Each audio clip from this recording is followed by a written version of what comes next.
Добър ден! В днешното видео ще ви представя различни видове статични миксери. Какво представлява статичния миксер?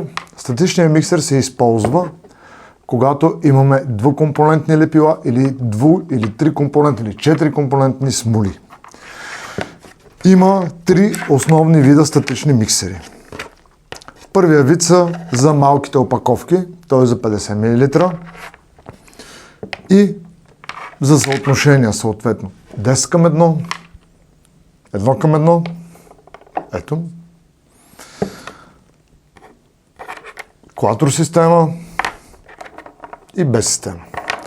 Статичните миксери трябва да знаете няколко важни неща за тях. Първо, начинът за закрепване към пълнителя, в който е лепилото. Всяко едно лепило трябва да върви със съответния статичен миксер. Защо? Изключително важно е по какъв начин се закрепва статичния миксер към съответния пълнител. Както виждате, сива капачка, сива капачка. Бяла капачка, бяла капачка. Всеки производител на лепило препоръчва какъв статичен миксер да се използва. Каква е целта? Двата компонента да върват разделени поне до половината на миксера, след това да има перфектно смесване на двата компонента и лепилото да отговаря на техническия лист, който му е зададен. На всеки статичен миксер от 50 мл могат да бъдат поставени най-различни аксесуари. Игли, накрайници, може да се среже накрайника, така че да бъде полагането максимално чисто. Статичните миксери за 50 мл, искам да кажа изрично, не се почистват.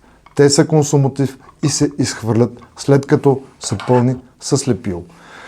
След известно време статичният миксер също е втвърдил, когато са смесени двата компонента.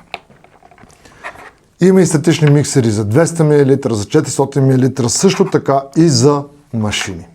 Когато използвате определен статичен миксер и искате ние да ви доставим само миксера, е необходимо вие да знаете номерата, които са изписани на самия миксер. Те показват обозначението, вида на системата вътре на миксера, броя на миксиращите елементи, дължината на миксера и ние трябва да спазиме това, което вие сте ни задали, което до момента сте използвали като миксер. Също така има статични миксери, които са и за машини, които се използват за дву- и трикомпонентни смоли. Също ние имаме възможност да доставиме такива миксери, но трябва да знаем много добре обозначението, т.е. да спазиме абсолютно броя на миксиращите елементи и дължината на статичните миксери. Благодаря ви.